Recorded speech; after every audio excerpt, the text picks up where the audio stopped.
యోహాను సువార్త 13వ అధ్యాయం 8వ వాక్యం చదువుదాం. పేతురు నా పాదములు కడగరాదని ఆయనతో అనెను. అందుకు యేసు నేను నిన్ను కడగని ఎడల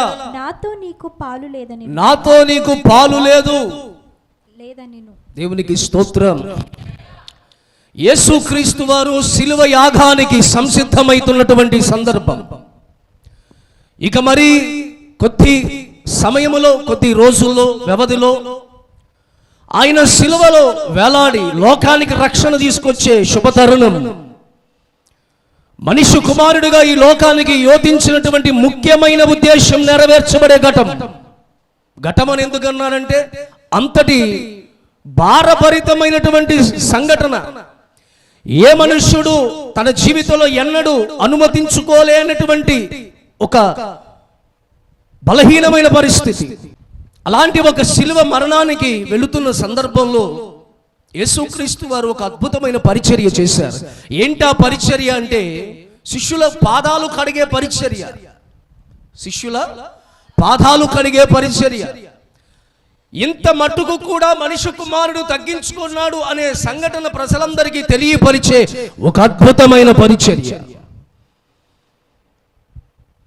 శిష్యులను కూర్చోబెట్టి ఆయనే సాక్షాత్తు ప్రతి ఒక్క పాదాలు కడుగుతున్నాడు. లోక రక్షకుడు ఆ యొక్క మనుషుల పాదాలు కడుగుతున్న సందర్భం అది. ఆ సందర్భంలో పేతురు కొంచెం చొరవ కలిగినోడు కదండి, చురుకైనోడు, చొరవ ఉన్నవాడు. గబాలను ఏమో ఉంచుకోడు, మాటలు ఉంటే బయటికి మాట్లాడేస్తాడు. అలాంటి వాళ్ళు కూడా ఉంటారు, సంఘంలో కూడా ఉంటారు కొంతమంది. ఏదైనా ఉంటే మొహం మీద మాట్లాడతారు. అలాంటి వాళ్ళకి చాలా సమస్యలు ఎక్కువ అవుతాయి. మొహం మీద మాట్లాడే వాళ్ళకి ఎలా ఉన్నావు అంటే బాలేదు, ఎలా ఉంది కూర, చిచ్చి చండాలంగా ఉంది అనే వాళ్ళకి కొంత సమస్యలు ఎక్కువ ఉంటాయి. అవునండి, నేను ఒకసారి అలాగే నాతో పాటు ఒక బ్రదర్ని ఒకళ్ళ ఇంటికి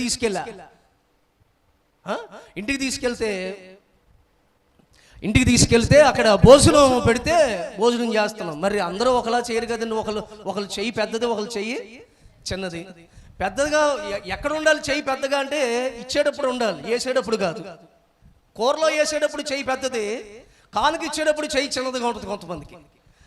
పాస్టర్ గారు వస్తున్నారని చెప్పి కూరలో కారం ఎక్కువ వేసేసింది, నూనె ఎక్కువ వేసింది. అప్పటికి ఆ పాస్టర్ గారు ఏం తింటారని అడిగితే నేను ఏదైనా తింటానమ్మా, పలానాది అది ఇదని ఏమి ఉండదు, దేవుడు అన్నీ మనకు కోసమే చేశాడు కదా, కాకరకాయ చేసినా తింటాను, బీరకాయ చేసినా తింటాను.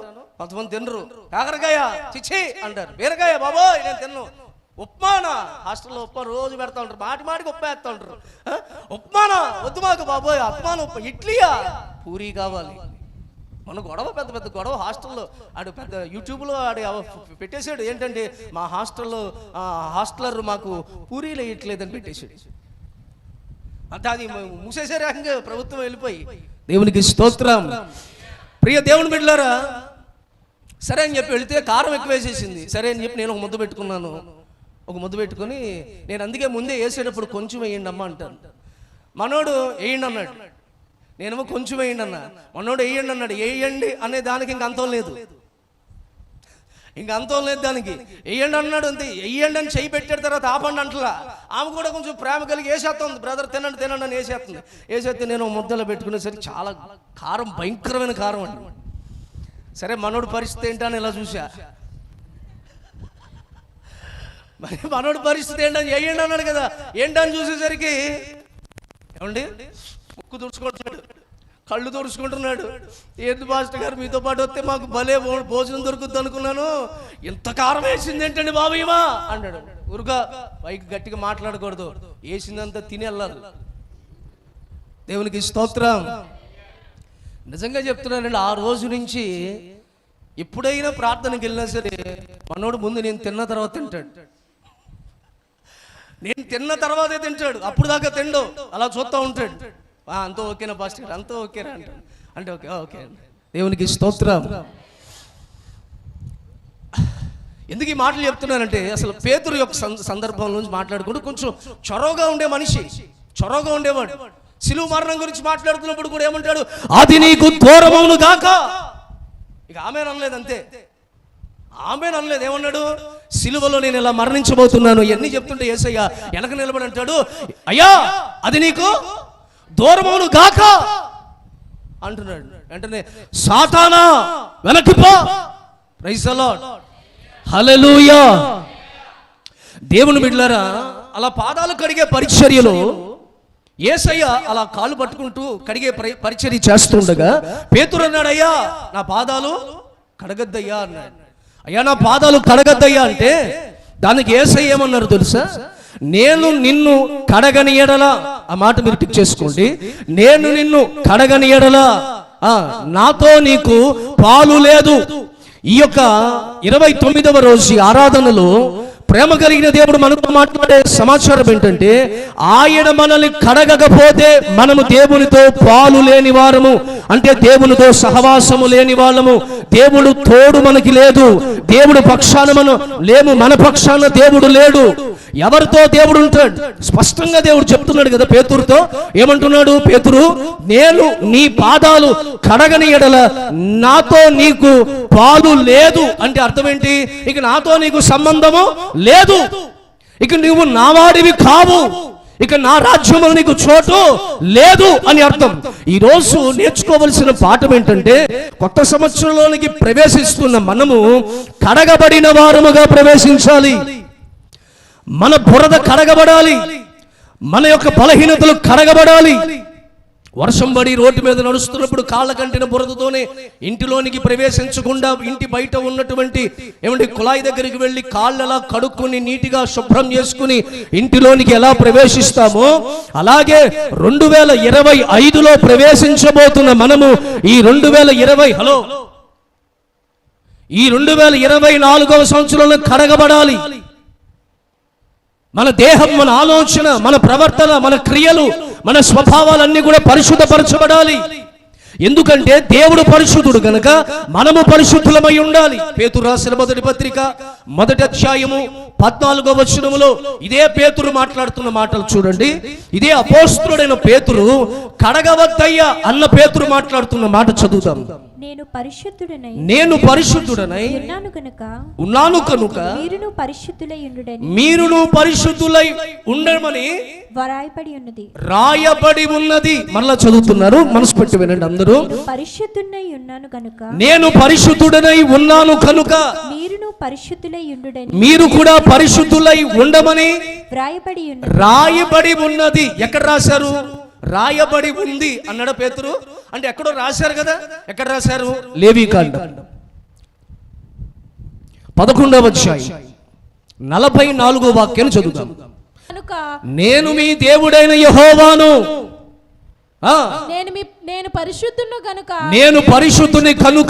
మీరు పరిశుద్ధులై ఉండునట్లు మీరు కూడా పరిశుద్ధులై ఉండునట్లు మిమ్మల్ని మీరు పరిశుద్ధపరచుకోండి. దేవునికి స్తోత్రం. సంగమా, దేవుడు మనందరితో మాట్లాడుతున్నాడు. నేను పరిశుద్ధుడనై ఉన్నా, మీ దేవుడైన యెహోవా నేను పరిశుద్ధుడనై ఉన్నా, నేను పరిశుద్ధుని కనుక మీరు కూడా పరిశుద్ధులుగా మార్చబడాలి, పరిశుద్ధులుగా ఉండాలి. పరిశుద్ధులుగా కడగబడాలి, పరిశుద్ధులుగా నూతన పరచబడాలి అని రాయబడింది. ఇప్పుడు అక్కడికి వెళ్ళండి. ఇప్పుడు పేతురు ఆ మాట చెప్తూ నేను పరిశుద్ధుడై ఉన్నాను గనుక మీరును పరిశుద్ధులై ఉండుడని రాయబడి ఉన్నది. ఎక్కడ రాయబడింది? లేవియా కాండములో రాయబడింది. అది మనం చదువుకున్నాం. ఆ తర్వాత మనం చదవండి. కాగా మీరు విధేయులకు పిల్లలై మీ పూర్వపు అజ్ఞాన దేశంలో మీ పూర్వపు అజ్ఞానపు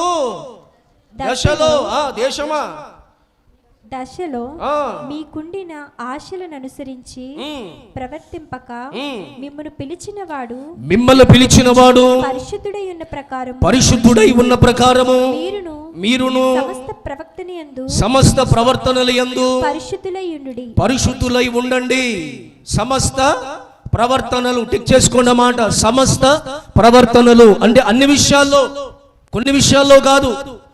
సమస్త ప్రవర్తనలో, నీ అన్ని విషయాల్లో, నీ అంతరంగములో, నీ ఆలోచనలో, నీ దేహములో, నీ ఆత్మలో, నీ శరీరములో నీవు పరిశుద్ధుడువై ఉండునట్లుగా నిన్ను నువ్వు సరి చేసుకో. ఎంత అద్భుతమైన ప్రసంగాన్ని ఆత్మచేత ప్రేరేపించబడి పేతురు ఆ పత్రిక రాశాడో చూడండి. ఏమంటాడు?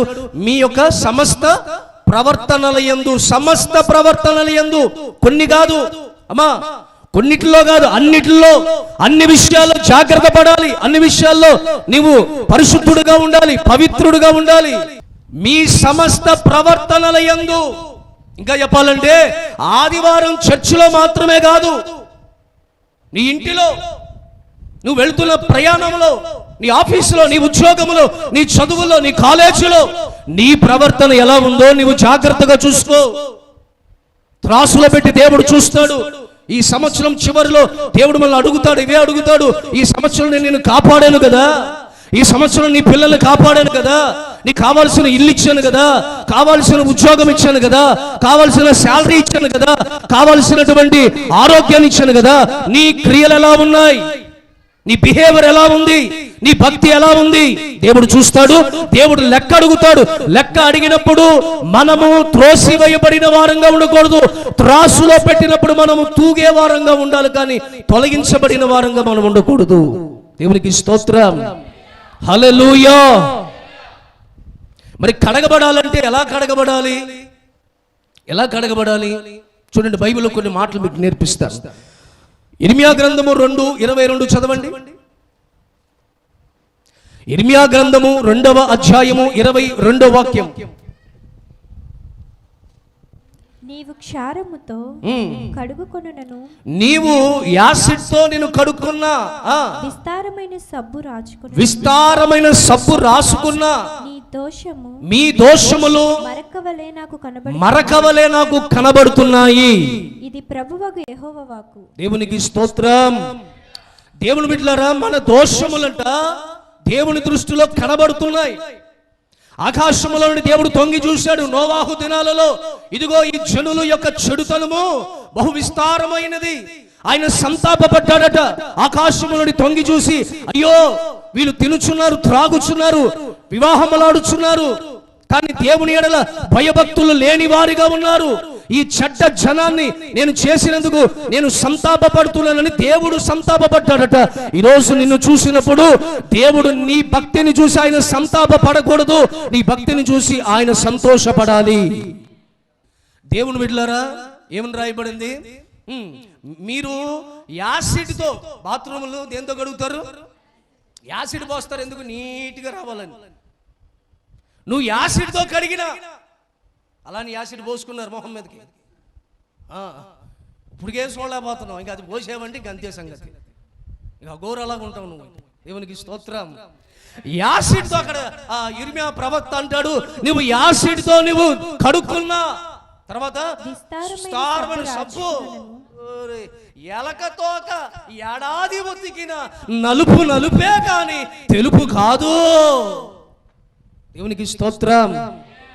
అలాగా చాలా మంది ఎన్ని సంవత్సరాలు మీరు వాక్యం చెప్పినా నేను మాత్రం ఇంతే, నేను మారనంటే మారను. కాబట్టి నీకోసమే మరలా ఈ వాక్యం. ఏ విధము చేతనైనా నేను దేవుని ఎదుట నిలబెట్టుట కొరకై ఈ ఉపదేశం, ఈ వాక్య ప్రక్షాళన దేవునికి స్తోత్రం.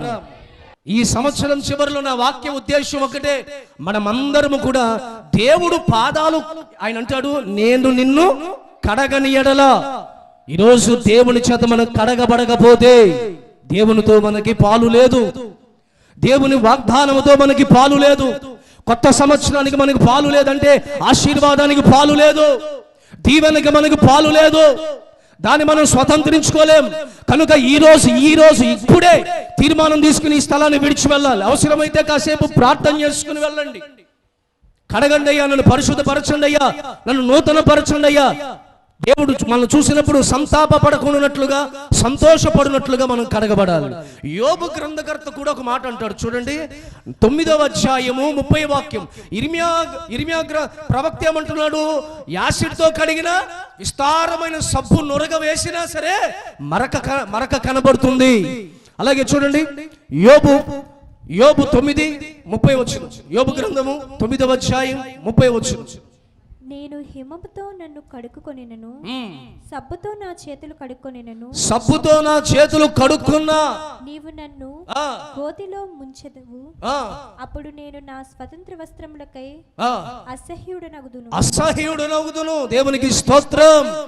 ఏమంటున్నాడు యోబు? ఏమంటాడు? అయ్యా, సబ్బుతో నా చేతులు కడుక్కున్నా సరే నేను గోతులో ఉన్నాను, అసహ్యంగా ఉన్నాను, ఇంకా నాలో దుర్వాసన, ఇంకా నాలో బలహీనత, ఇంకా నాలో చెడు కనబడుతుంది. దావీదేమంటాడు చూడండి ఒకసారి కీర్తనలో. దావీదేమంటున్నాడు 51వ కీర్తనలో దావీదేమంటున్నాడు? అమ్మా చదవండి, 2-3 వాక్యాలు చదవండి.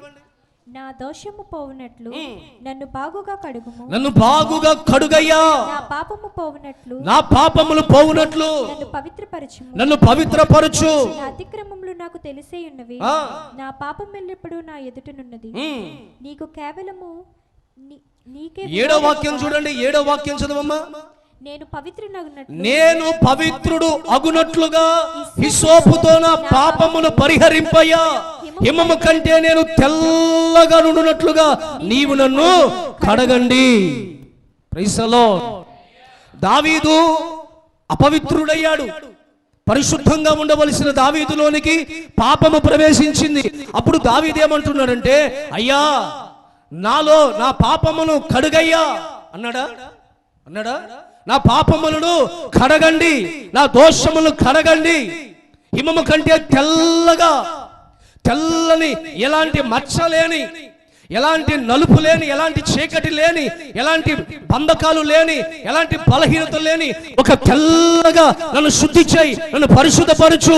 తెలుపు దేనికి సాదృశ్యం అంటే పరిశుద్ధతకు సూచన. తెలుపు పరిశుద్ధతకు సూచన.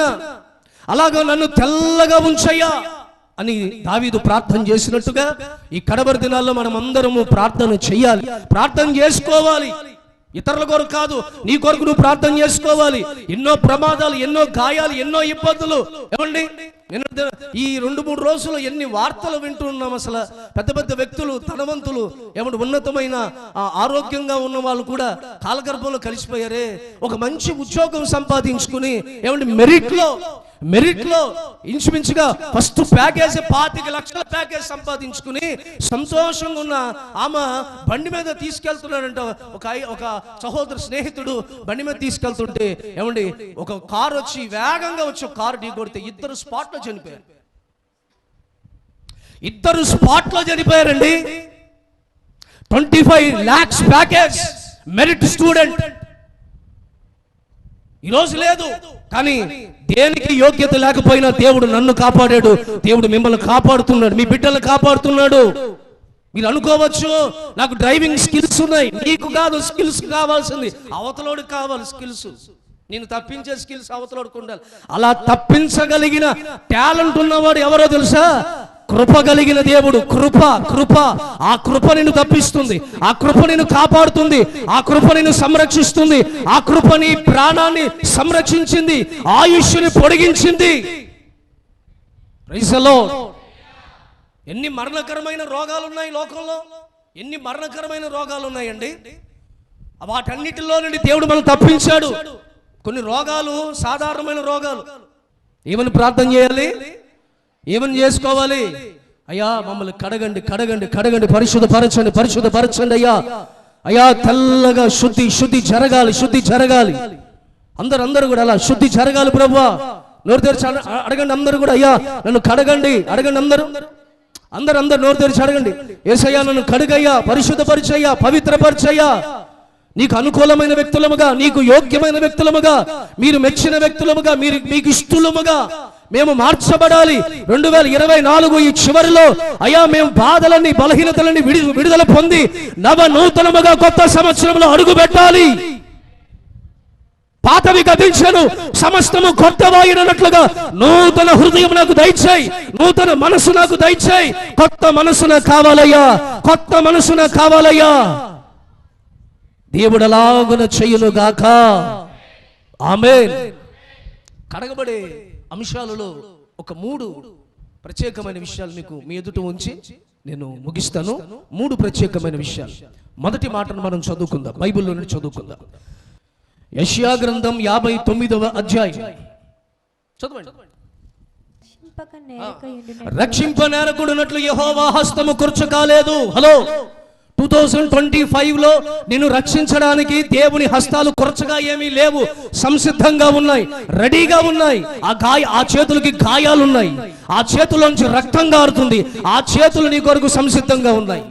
తర్వాత మాట, విననేరకుండునట్లు ఆయన చెవులు మందము కాలేదు. ఈ 24వ సంవత్సరంలో నీ ప్రార్థన దేవుడు వినట్లేదని నువ్వు అనుకుంటున్నావేమో. హలో, దేవుడు నీ ప్రార్థన వింటున్నాడు.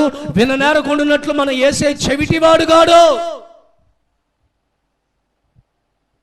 నీకు ఒకవేళ చెవుడు ఉందేమో, దేవుడు వాక్యం నీకు అర్థం కావట్లేదేమో, సేవకుల బాధ నీకు అర్థం కావట్లేదేమో, ప్రసంగం నీకు అర్థం కావట్లేదేమో, నీకు చెవుడుందేమో. అందుకే ఆయన అన్నాడు, చెవి గలవాడు ఆత్మ చెప్పు సంగతులు ఎవరు వింటారు? ఆత్మ చెప్పు సంగతులు చెవి గలవాడు అంటే చెవి లేనోడు కూడా ఉంటాడా? అదేగా మరి అర్థం. ఇప్పుడు దేవుడు ఒక మాట అన్నారు, ఏమన్నారు? చెవి గలవాడు అంటే చెవి ఉండి కూడా వినలేని వాళ్ళు ఉంటారు. 59వ అధ్యాయములో తర్వాత ఇంకొక మాట ఉంది, ఏమనుంది? మీ దోషములు మీకును మీ దేవునికి అడ్డముగా వచ్చెను, మీ పాపములు ఆయన ముఖమును మీకు మరుగుపరిచెను కనుక ఆయన ఏం చేస్తున్నాడు? ఆలకింపకున్నాడు. ఎందుకు దేవుడు వింటల్లని ప్రార్థన అంటే అక్కడ చూడండి, 3వ వాక్యంలో చూడండి, మీ చేతులలో రక్తము చేత మీ వేళ్లలో దోషము చేత అపవిత్రపరచబడి ఉన్నవి. Praise the lord. మీ చేతులు, హలో చెప్పండి, మీ చేతులు, దేవుడు అంటున్నాడు మీ చేతులు రక్తము చేత మీ వేళ్లలో దోషము చేత అపవిత్రపరచబడ్డారు. అదే యెషయా గ్రంథం 1వ అధ్యాయం, అదే యెషయా గ్రంథం 1వ అధ్యాయం 15వ వాక్యం చదువుదాం. నా కన్నులు కప్పుకుందును, మీరు బహుగా ప్రార్థన చేసిన నేను వినను. మీ చేతులు రక్తముతో బాగా కొంతమంది చూడండి, బహుగా అయ్యా ఎంత గట్టిగా ప్రార్థన చేసిన దేవుడు ఏం చేయట్లేదంట, వినను. బహుశా ఒకవేళ ఇక్కడ కూర్చున్న మీలో కూడా కొంతమంది ప్రార్థన చేస్తుండే దేవుడు వింటలేదేమో. ఈ మాట అండర్లైన్ చేసుకో, ఈ మాట గీత గీసుకో, నీ బైబిల్లో గీత గీసుకో, నీ బ్రతుకులో బాటగా మార్చుకో. చదవమ్మా. నీ చేతుల్లో రక్తముతో నిండి ఉన్నవి, మిమ్మను కడుక్కొనుడి, శుద్ధి చేసుకొనుడి, మీ దుష్క్రియలు నాకు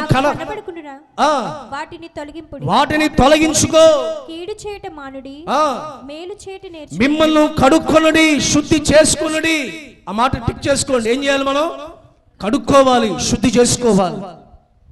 అలా శుద్ధీకరించబడి కడగబడి కొత్త సంవత్సరంలో మనం కనబడాలి. దేవుని కంటికి అలా కనబడాలి. నీ కంటికి, దేవుని కంటికి, ఎదుటివాని కంటికి నీవు శుద్ధుడుగా పరిశుద్ధునిగా కనబడుదువుగాక. అలా దేవుడు నిన్ను కడిగి పరిశుద్ధపరచునట్లుగా నిన్ను నీవు దేవునికి అప్పగించుకుందువుగాక. Praise the lord. చేతులు మొదట ఏంటండి? మీ చేతులు కడుక్కోవాలి, నీట్గా శుభ్రంగా కడుక్కోవాలి. చేతుల ద్వారానే కదా ఆరాధన చేస్తాం, మన చేతులతోనే కదా యేసయ్య ప్రార్థన చేసేటప్పుడు అయ్యా నీకు వందనాలు. ఈ చేతుల్లో దోషం కనబడితే ఎట్లా దేవుడు కార్యాలు చేస్తాడు అంటే, నేనేమంటున్నాను అంటే, చేతులు కడుక్కోవడం అంటే సబ్బుతో కడిగేసుకుంటారా? తెల్లగా అయిపోవాలి చేతులు. ఇంకా పెయింట్ వేసుకుంటారు, కింద పెయింట్ వేస్తున్నారు, తెల్ల డబ్బా తెచ్చేసి దాంట్లో ముంచితే తెలిపోయిపోతుంది. అది కాదమ్మా, హలో, అది కాదండి, అది కాదు. ఈ చేతుల ద్వారా నువ్వు ఏమేమి చెడ్డ కార్యాలు చేసావో నీకు తెలుసుగా. చేతిలో ఎప్పుడు ఉండేది ఏది చెప్పండి? చేతులు ఏమున్నాయి?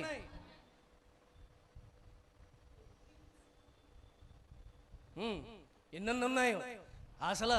ఏమండి, నేను ఒకసారి మన ఒక విశ్వాసదే ఫోన్ చెప్పాను మీకు. ఒకసారి ఫోన్ తీసుకుంటే లాక్ పడిపోయింది. ఏం పడిపోయింది? లాక్ పడిపోయింది. సరే లాక్ పడింది కదా అని చెప్తే లాక్ తీయ్యా అన్న. లాక్ తీయ్యా అంటే ఒకసారి వచ్చి తీసాడు. నాకు అర్థం కాల. మళ్ళా కాసేపు అయ్యాక లాక్ పడిపోతే సరే అని చెప్పి, అలా కాదు ఒకసారి చూపి నాకన్నా, అర్థమాన్ని నేను పిలుస్తా, చూపి నాకన్నా అంటే, ఏం లేదన్న, చాలా ఈజీ అన్న, ప్యాటర్న్ అండి, చాలా ఈజీ అన్న అని చెప్పి నేనన్నా, నా వల్ల కాదు ఇది. బైబిల్లో ప్రకటన గ్రంథం వరకు నాకు అర్థమైంది, కానీ ఈ ప్యాటర్న్ నాకు అర్థం కాల. చాలా రకరకాలైనటువంటి కార్యక్రమాలు నీ సెల్ ఫోన్లో నుండి వేటిని నీవు చూస్తున్నావు, వేటిని యాక్సెప్ట్ చేస్తున్నావు, ఎవరెవరు ఫోన్లు యాక్సెప్ట్ చేస్తున్నావు, ఎవరెవరు ఫోన్లకి మెసేజ్ పెడుతున్నావు. జాగ్రత్తగా ఉండండి. నేను చెప్పట్లా, ప్రతి ఓళ్ళకి ఫోన్ చేస్తుండే చెప్తున్నారు. మీకు వస్తున్నాయా? సైబర్ నేరగాళ్ళతో జాగ్రత్తగా ఉండండి. మీ ధనాన్ని పొదుపు చేసుకోండి. ఏడ పొదుపు చేసి ఇచ్చారు మమ్మల్ని? ఏడ పొదుపు నిశ్చయించావు నువ్వు? దేవునికి స్తోత్రం. వస్తున్నాయా? నేనేమన్నానంటే, మిస్డ్ కాల్ ఇచ్చే వాళ్ళతో జాగ్రత్తగా ఉండండి. మిస్డ్ కాల్ ఇచ్చే వాళ్ళతో జాగ్రత్తగా ఉండండి. రే, ఇంత నీకు అన్లిమిటెడ్ బ్యాలెన్స్ వచ్చింది కదా, చిన్న రీఛార్జ్ చేస్తే అన్లిమిటెడ్ కదా, ఇప్పుడు కూడా మిస్డ్ కాల్ ఇచ్చాడంటే దాని అర్థం ఏంటి అమ్మా? ఫ్యామిలీలో ఉన్న వాళ్ళు అర్థం చేసుకోవాలి. మిస్డ్ కాల్ అంటే అర్థం ఏంటి? నిన్ను మిస్సెస్గా చేసుకుందామని. అర్థమవుతుందా? ఆల్రెడీ నువ్వు మిస్సెస్ అయినా పర్లేదు, ఆడికి చిచ్చి అంటున్నావా? అమ్మా, పరిస్థితులు అలా ఉన్నాయండి అయ్యా, అందుకే జాగ్రత్తగా ఉండాలి. హైదరాబాద్లో మంచి కుటుంబం, చాలా మంచి కుటుంబం, ఫ్యామిలీ బాగా సెటిల్ అయింది. మిస్డ్ కాల్ వచ్చిందని అమ్మగారు వంటగదిలో ఉండి, ఎవరండి మిస్డ్ కాల్ ఇచ్చారంటే, అయ్యో తెలియక మీకు మిస్డ్ కాల్ వచ్చిందండి, మీ వాయిస్ చాలా బాగుందండి. ఇలా ఆయన అనలేదంటే ఎప్పుడు ఈమెని. అందుకే కొంత ఇంట్లో భర్తలు ఏం చేయాలి, భార్యలే ఏమనాలి? అసలు నేను చూస్తుంటే కొంతమంది అంటారు, ఎవరిని చూసినా నేను చూసినట్టే ఉంది, నాకేంటి అర్థం కావట్లే. భూషణ్ గారు అలా, నీలిమ గారిని చూసినప్పుడు మీరు అనాలి, మా సాయి గారు రాలేదు. అప్పారావు గారు మీరు కూడా ఏమనాలి? రావణమ్మ గారు, ఎటు పోయినా నువ్వే కనపడుతున్నావు నాకు, ఎవరిని చూసినా నాకు నువ్వులాగా కనపడుతున్నా అనాలి. అన్నాం అనుకోండి, వాళ్ళు ఒక గరిటేసే ఆ చికెన్ ఇంకో 2 గరిటెలు వేస్తారు. తినండి. ఎందుకంటే తినండి అంటలేదు వాళ్ళు, పొగడండి, తినండి. పొగిడితే తింటావు, పొగడకపోతే అప్పుడు కూడా తింటావు, కానీ వేరే తింటావు. దేవునికి స్తోత్రం. హల్లెలూయా. వెంటనే ఈ మాటలు మొదలెడితే ఆయన కూడా మాటలు మొదలెట్టాడు. ఇద్దరు మాట్లాడుకున్నారు. ఏమండి, భర్తను వదిలేసింది, పిల్లలు ఉన్నారు, కుటుంబాన్ని వదిలేసింది, ఆయన పట్టుకుని వెళ్ళిపోయింది. ఆయన సూసైడ్ చేసుకున్నాడు. తన భార్య వెళ్ళిపోయిందని సూసైడ్ చేసుకున్నాడు. 2 పిల్లలు అనాథలు అయిపోయారు. Well settled family. 2 పిల్లలు రోడ్డు మీదకి వచ్చేసారు. అపార్ట్మెంట్ సొంతంగా కొనుక్కున్నారు. 2 పిల్లలు దిక్కులేని వాళ్ళు అయిపోయారు. ఎందుకు ఈ మాటలు చెప్తున్నాను? జాగ్రత్తగా ఉండవలసిన కాలం ఇది. నీ చేతులు జాగ్రత్తగా భద్రపరుచుకో. ఎవరికి పడితే వాళ్ళకి షేక్ హ్యాండ్లు ఇవ్వకండి. గొర్రె చర్మం కప్పుకున్నా తోడేళ్ళు లోకంలో ఉన్నాయి, జాగ్రత్త. ఎవరికి పడితే వాళ్ళకి షేక్ హ్యాండ్లు ఇవ్వద్దు. ఆడవాళ్ళకి ఆడవాళ్ళే. Praise the Lord. ఇది వరకు కాలం అండి, ఇది వరకు కాలం. ఇప్పుడు ఏడుంది అసలు చెప్పండి? అందరూ మీకు గర్ల్ ఫ్రెండ్ లేరా? అదేదో మహా పాపమా? అలా చూస్తున్నారు. ఏంటి, నీకు ఆడపిల్ల ఎవరు మాట్లాడరు నీతో? తేడా ఏంటి పంపించేసి? దిక్కుమాల నువ్వేరా తేడా? దేవునికి స్తోత్రం. అటు పోయి కాలం పోయిందండి, అటు పోయింది కాలం. ఇటు పడింది. ఏమంటున్నారు? నీకు ఎవరు బాయ్స్ ఫ్రెండ్స్ లేరా? చేతులు కడుక్కోవాలి. తర్వాత ఏం రాస్తుంది? యెషయా గ్రంథం 59లో ఏం రాస్తుంది?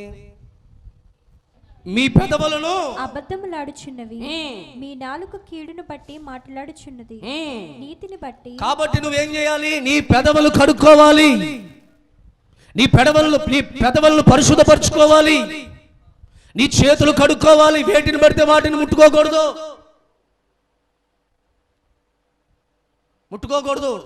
వేళ మధ్యలో ముట్టుకోకూడదు. ఏంటయ్యి జనవరి వస్తే స్తోత్రం ఏమంటారంటే ఓ చేయి తగ్గింది కూర్చోవచ్చుగా, అలా అన్నీ కొంపంతా కొల్లేరు చేశారు. దేవునికి స్తోత్రం. అర్థమవుతుందండి? ఇదిగోండి ఓ చెయ్యి తగ్గిందంటే నాకు చేతులు లేవు అనుకుని వెళ్ళిపోండి మీరు.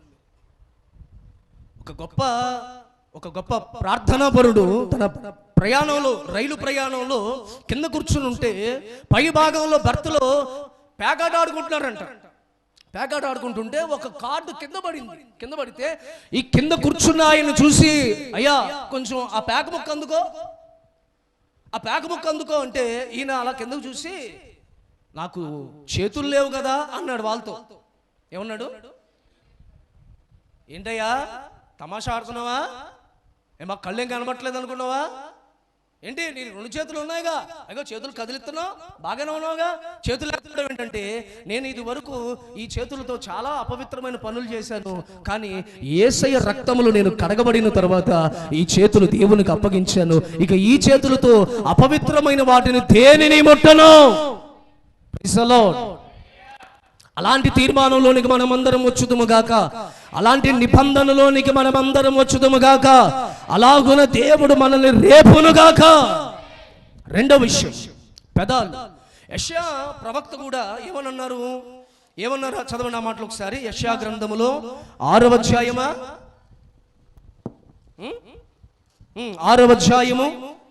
5వ వచనం. నేను అపవిత్రమైన పెదవుల గలవాడను, అపవిత్రమైన పెదవులు గల జనుల మధ్య నివసించువాడను. దేవునికి స్తోత్రం.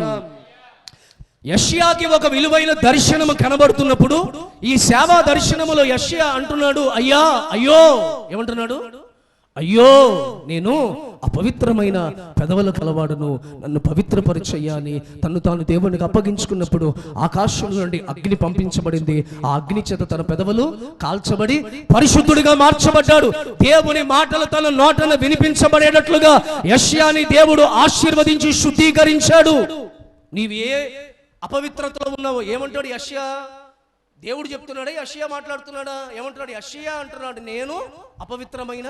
నీవు ఈరోజు ఏ అపవిత్రతలో ఉన్నావో, అది పెదవులు కావచ్చు, చూపు కావచ్చు, లేక మనసు కావచ్చు, లేక చేతులు కావచ్చు, లేక ఇతరితర శరీర భాగాలు కావచ్చు, వేటిలో అపవిత్రపరచబడుతున్నావు? ఆలోచనలో అపవిత్రపరచబడుతున్నావా? లేక నీ శరీరము పరంగా అపవిత్రత నీలోకి చొరబడుతుందా? నీవు సరి చేసుకోవలసిన కాలం ఇది, సరిదిద్దుకోవలసిన కాలం ఇది. దేవుని సన్నిధిలో నుండి సాధారణంగా వెళ్ళాలని ఆలోచన చేయకండి. ఒక కృప పొందుకుని ఈ స్థలాన్ని విడిచి మనం వెళ్ళాలి. ప్రైజ్ ది లార్డ్, హల్లెలూయా. ఏమేం మాట్లాడావు నీ నోటితో? సేవకులు దూషించావా? ఈ సంవత్సరం ప్రారంభం నుండి ఇంతవరకు ఏదైనా అబద్ధాలు ఆడావా? బూతులు మాట్లాడావా? కాని మాటలు మాట్లాడావా? ఏమండి పనికి మాలిన సినిమా పాటలు పాడావా నీ నోటితో?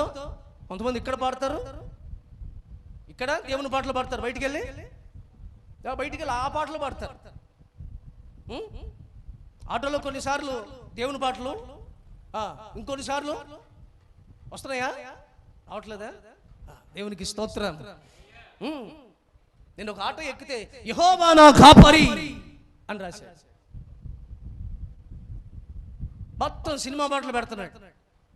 పెద్ద డెక్కలు పెట్టుకుని ఎంత దమ్ము పని చేసేవాళ్ళు ఉంటారు చూసారండి పాప వాళ్ళు అని నేను అడిగాను ఒకసారి. ఈ దమ్ము డాక్టర్ చేసేవాళ్ళు పెద్ద పాటలు పెట్టుకుంటారు, పెద్ద పాటలు పెట్టుకుని అసలు ఊరందరికీ అసలు అక్కడ మైకు ఉంటే సరిపోయి పెద్ద స్వార్థ చేసేచ్చు. మనం ఊరికి సరిపోయిన మైకు ఏమండి పడాల ఊర్లో తిరిగేస్తారు. ఒక్కోసారి అది ట్రాక్టర్ వేసుకుని వచ్చేస్తా ఉంటే అసలు ఎవరికి మాటలు వినబడవు, అంత పెద్ద ట్రాక్టర్ పెట్టుకుంటారు. నేను అడిగాను ఒకసారి, అడిగాను, నాకు సందేహాలు ఎక్కువ కదండి, ఎందుకంటే మీరు అంత పెద్ద పాటలు పెట్టేసుకుంటారంటే ఊపు కోసం అంట. ఆయన అన్నాడు నాతో, హుషారు వస్తుందండి మాకు ఆ పాటలు పెడితే, హుషారుగా ఉంటుంది మాకు, అందుకు అలాంటి పాటలు పెట్టుకుంటాం అండి. దేవునికి స్తోత్రం. మనకి హుషారు ఇంట్లో ఉండాలి. ఎడకొచ్చినామా, స్తోత్రం చెల్లింతుము, స్తుతి స్తోత్రం చెల్లింతుము యేసు. ఎప్పటికి ఎక్కుతావు నువ్వు ఎక్కే లోపు నేను చరణంలోకి వెళ్ళిపోతాను, కొట్టే లోపలికి ఆఖరి చరణంలో ఉంటాను. చూడండి, పొరపాటు నువ్వు అక్కడ కింద ఉన్నావంటే పైకి వచ్చేసరికి కూటమైపోద్ది. దేవునికి స్తోత్రం. తింటున్నా సరే ఏం చేయాలి, తింటున్నా సరే అలా వదిలేసి, లేదా అది నచ్చింది అనుకో అలా చేతితో పట్టుకుని పరిగెత్తుకుంటూ వచ్చేది, తినుకుంటూ వచ్చేయాలి. స్తోత్రం. బయట ఏమో మంచి హుషారుగా ఉంటారు అని, బయట ఏడకి వచ్చేసరికి కొట్టండి, చప్పట్లు కొట్టండి ఒకసారి గట్టిగా.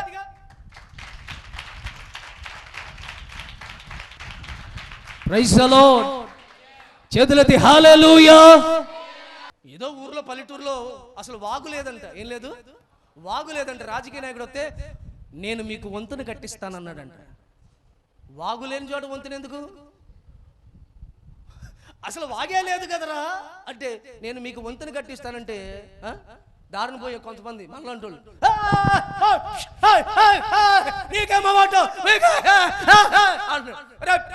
పిచ్చోడా, వాగే లేదురా మన ఊర్లో, వాగులేదా? పోనీ వాగు కూడా తెస్తాడు ఆయన, తెస్తాడు, సముద్రాన్ని కూడా తెస్తాడు ఆయన. దేవునికి స్తోత్రం. చేతులెత్తి ముగిస్తున్నాను దేవుని బిడ్డలారా. చివరి మాట ఒకటి, నీ చేతులు తినేటప్పుడు మీ చేతులు కడుక్కుంటారా? ఇప్పుడు మీరు ఏం తింటున్నారు? వాక్యాన్ని భుజిస్తున్నారు కదా, మరి ఈ వాక్యాన్ని భుజించేటప్పుడు కూడా మీ చేతులు నీట్గా కడుక్కొని భుజించండి. తర్వాత పెదాలు పవిత్రపరచబడాలి. తినే ఆహారం పవిత్రమైనది, మంచి మాటలు మాట్లాడాలి. ఎప్పుడు చూసినా మంచి మాటలు మాట్లాడాలి. అర్థమవుతుందండి? ఎప్పుడు పాజిటివ్గా ఉండాలి. నువ్వు బాగుపడతావు, నీకు ఆరోగ్యంగా ఉంటుంది. ఐసీయూలో ఉన్నోడి దగ్గరికి వెళ్ళి డాక్టర్ ఏం చెప్తాడు తెలుసా అండి? బయట మనకేం చెప్తాడంటే కష్టం అంటాడు, లోపలికి వెళ్ళేటప్పుడు అదే మాట నువ్వు చెప్పకంటాడు. ఏమంటాడు? మీరైతే చెప్తారు ఏమనంటే, నీకు ఉన్నదన్నట్టు చెప్పేద్దాను కానీ డాక్టర్ నువ్వు రేపు వెళ్ళిపోతావు అంటున్నాడు. హాస్పిటల్ బయటగా కాదు, పైకి. నీ పుణ్యమా అంటూ ఆ క్షణంలోనే ఏంటి పేషెంట్. ఎంతమందిని నిరుత్సాహపరిచావు. దావీదు యుద్ధానికి వెళ్తుండే అంటున్నారు, ఏంటి నువ్వా యుద్ధానికా? ఆ మాటలని దావీదు ఆగిపోయి ఉంటే చరిత్ర ప్రారంభించబడేది కాదు. ఒకవేళ నిన్ను నిరుత్సాహపరిచినా అక్కడే నువ్వు దేవుని కొరకు నిలబడు. నీ ద్వారా కూడా ఒక చరిత్ర ప్రారంభించబడుతుంది. నీ కుటుంబమే ఒక చరిత్రగా మార్చబడుతుంది. నీవే ఒక చరిత్రగా మార్చబడతావు. అన్నలన్నారు దావీదుని, అన్నలన్నారు నీవు వెళ్తా, నువ్వా యుద్ధం, గొర్రెలను ఏం చేసావు తిట్టారు. రాజు అన్నాడు, నువ్వు యుద్ధం చేస్తావా? నీ వాటం చూస్తుంటే ఏంటి గొర్రెలు కాసుకునే వాళ్ళు, నువ్వేం యుద్ధం చేస్తావు? సరే రాజు బట్టలు వేసుకొని ములిగిపోయాడు మనోడు. కనిపించట్లా, రాజు బట్టలు వేసుకునేసరికి ములిగిపోయాడు. బాబు అయ్యా అది వేసుకోగానే కుప్పకూలిపోతాడు. అయ్యా ఇవన్నీ మోసే అలవాటు నాకు లేదయ్యా, కర్ర రాయి పట్టుకెళ్ళిపోతాను, వరుస తీసుకుని వెళ్తాను అయ్యా చాలన్నాడు. దేవునికి స్తోత్రం. నిరుత్సాహపరచొద్దు, ఎవరిని కూడా డిస్కరేజ్ చేయొద్దు, వాళ్ళని డిసప్పాయింట్ చేయొద్దు, నెగిటివ్ మాట్లాడకండి. Be positive. కోవిడ్ టైంలో మాత్రమే మాట నేను చెప్పలేదు, మిగతా అన్ని టైంలో చెప్తున్నా పాజిటివ్గా ఉండండి. కోవిడ్ టైంలో నెగిటివ్గా ఉండండి అన్నాను. కోవిడ్ నెగిటివ్, కొంతమంది పాజిటివ్ అన్నారు, నేను కూడా పాజిటివ్ అంటే నేను నీకు నెగిటివ్. దేవునికి స్తోత్రం. అమ్మా ఏ విషయంలో అయినా సాధిస్తాం, దేవుడు జయమిస్తాడు, కూలిన చోట నిలబెడతాడు దేవుడు. అంబేద్కర్ గారు ఏమండి ఒక ఉన్నతమైన ఈ రోజు విలువను ప్రపంచమంతా కూడా కొనియాడుతున్నారంటే కారణం ఏంటో తెలుసా? వాళ్ళ నాన్న చదివించలేని స్థితిలో కూడా వీధి లైట్ల కింద కూర్చొని చదువుకున్నాడండి ఆయన. వీధి లైట్ల కింద కూర్చొని చదువుకున్నాడు ఆయన. చదువుకుని రాజ్యాంగాన్ని చేయగలిగిన ఒక స్థితి, ఒక ఉన్నతమైనటువంటి గౌరవం, ఉన్నతమైనటువంటి ఘనత. దేవునికి స్తోత్రం. డిస్కరైజ్ అవ్వలేదు, తనకు కలిగి ఉన్న దాన్ని బట్టి సాధించాలని పట్టుదలతో ముందుకు సాగినప్పుడు దేవుడు నిశ్చయముగా విజయాన్ని ఇస్తాడు. వాటమిలోనే జయాన్ని సాధించాలి. ఓడిన చోటే మరలా విజయాన్ని సాధించాలి. దావీదు అంటాడు, ఇదిగో కీర్తనలో అంటాడు, దావీదు 3వ కీర్తనలో అంటాడు, నా తల పైకెత్తువాడు ఆయనే. నా తల అంటే నా తల దించబడింది, నా తల దించబడింది. శత్రువులు నా పైన కూర్చున్నారు, నన్ను అపహాసం చేసేవారు నా మీద కూర్చున్నారు, అయితే నా తలను దేవుడే పైకెత్తుతాడు. మీ తలను దేవుడు 2025లో పైకెత్తబోతున్నాడు. మీరు నమ్మండి. Mark this word, definitely God is going to do the miracles. దేవుడు అద్భుతం చేయబోతున్నాడు. విశ్వసించు. అమ్మా, విశ్వసిస్తున్నావా? విశ్వసిస్తున్నారా? దేవునికి స్తోత్రం. చివరికి ఒక మాట ఏమన్నాడు? పాదాలు యేసయ్య పాదాలు కడుగుతున్నాడా? పాదాలు కడుగుతున్నాడు కదా. చివరిగా మన పాదములు కడగబడాలి, మన పాదాలు కడగబడాలి. పాదాలంటే మన నడత, మన నడక, మన ప్రవర్తన. మన ప్రవర్తన ఎక్కడెక్కడికో వెళ్తున్నాం, ఏవేవో చేస్తున్నాం, అవి ఆపి వాటి నుంచి వెనక్కి తిరిగి మరలా దేవుని సన్నిధిలో నువ్వు నిలబడాలి. దేవుని కొరకు నువ్వు నిలబడాలి. ప్రతి ఆదివారం నీ పాదాలు ఆయన సన్నిధిలో ఉండాలి. సంతలో కాదు, ఆఫీసులో కాదు, చదువులో కాదు, కాలేజీలో కాదు, ఇంట్లో కాదు. నీ పాదాలు దేవుని సన్నిధిలో ఉండాలి. నీ మోకాళ్ళు ఆయన సన్నిధిలో వంగాలి.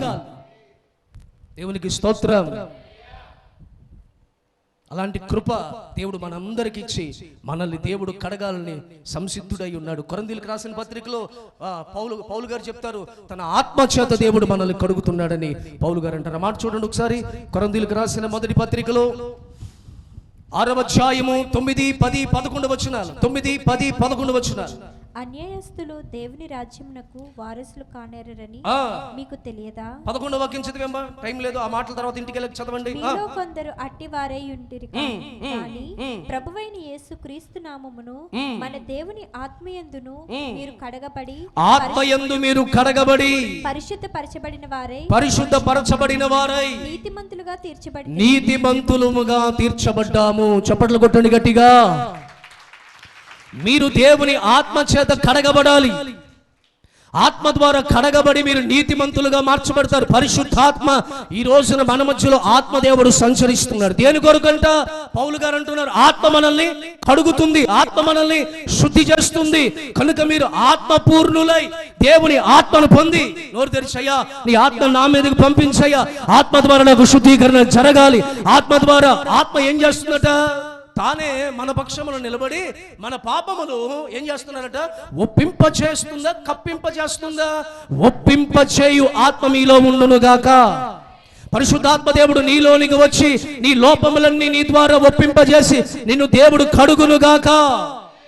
యోహాను తన మొదటి పత్రికలో 1వ అధ్యాయములో అంటాడు, యేసు రక్తము ప్రతి మనిషిని ఏం చేస్తుంది? పాపము నుండి ప్రతి మనిషిని ఏం చేస్తుంది? పవిత్రునిగా మార్చుచున్నది. యేసయ్య రక్తము ఒకటి ఆత్మ ద్వారా శుద్ధీకరణ, రెండవదిగా యేసు రక్తము ద్వారా మీరు కడగబడి పరిశుద్ధులుగా మార్చబడాలి. యేసయ్య రక్తములో పాపము లేదు, యేసయ్య రక్తములో అపవిత్రత లేదు.